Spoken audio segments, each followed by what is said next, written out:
Daily ক্যাম্পাসের সরাসরি সম্প্রচারে আপনাদের সবাইকে স্বাগত জানাচ্ছি। আপনাদের সাথে আছি আমি সাদিয়া আক্তার। এই মুহূর্তে আমি রয়েছি বিজয়নগরে। যেমনটি দেখছেন এখানে 3 মাসের বকেয়া পাবেন পয়সা শ্রম ভবন সামনে মিছিল নিয়ে কিন্তু বের হয়ে গিয়েছে। মিছিলটি শ্রম ভবনের দিকে আবারও যাবে পল্টন মোড় হয়ে। আমরা যেমনটি দেখেছি পুলিশ কিন্তু দাঁড়িয়েছিলেন সতর্ক অবস্থানে, তবে তারা এই বাধা এক প্রকার তোয়াক্কা করেই কিন্তু তারা এই মুহূর্তে এই মিছিলটি নিয়ে সামনের দিকে এগিয়ে যাচ্ছে। যেমনটি দেখছেন বিভিন্ন স্লোগানে কিন্তু তারা তাদের এই দাবি দেওয়া নিয়ে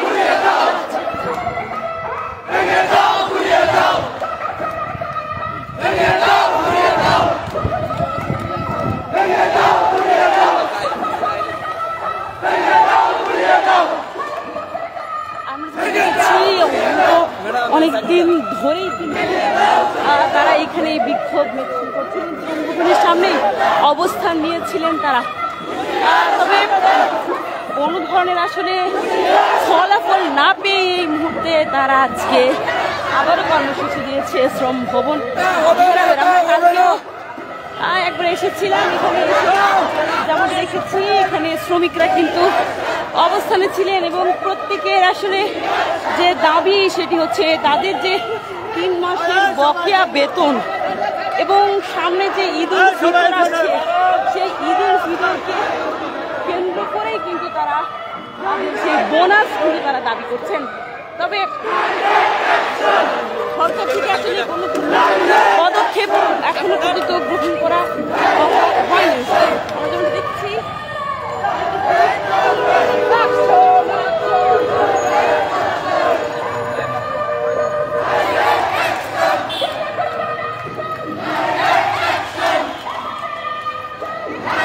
এই মুহূর্তে আছি পল্টন মোড়ে। দেখছেন কিন্তু শ্রমিকরা এখনো আছেন, তাদের স্লোগান নিয়ে কিন্তু সামনের দিকে এগিয়ে যাচ্ছে।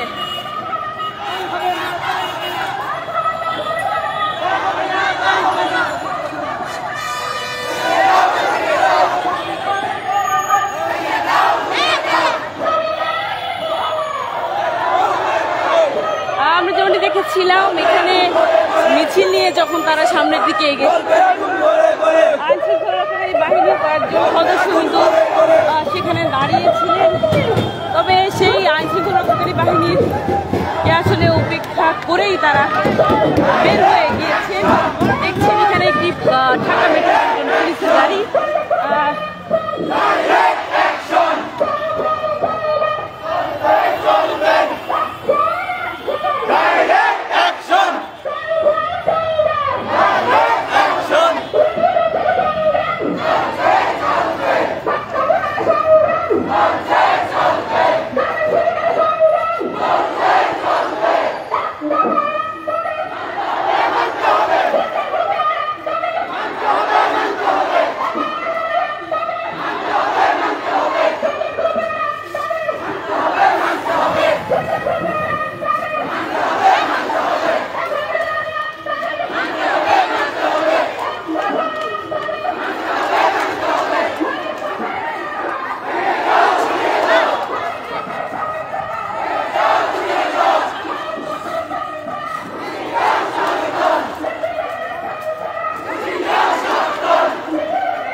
বাংলাদেশ সচিবালয়ের যে মেট্রো স্টেশনটি রয়েছে সেই মেট্রো স্টেশনের নিচে, অর্থাৎ ঠিক জাতীয় প্রেস ক্লাবের সামনে যে সড়কটি রয়েছে সেই সড়কে কিন্তু আমরা রয়েছি এই মুহূর্তে।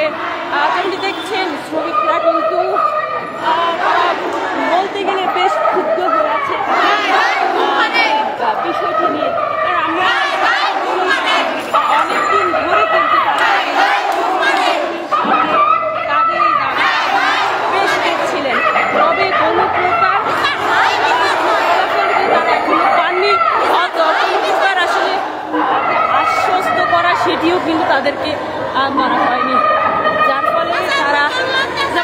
জানিয়েছেন তারা তাদের এই আন্দোলন আরও কঠোর কর্মসূচি গ্রহণ করবেন। আমরা যেমনটি দেখেছি শ্রম ভবনে কিন্তু আরও কয়েকটি গ্রুপ কিন্তু রয়েছে, তাদের অনেকেরই আবার 14 মাসের বকেয়া বেতন বাকি রয়েছেন। তবে এই মুহূর্তে যাদের সাথে মিছিলে হাঁটছি তাদের 3 মাসের বকেয়া বেতন রয়েছেন এবং তাদের যে দাবি তাদের এই 3 মাসের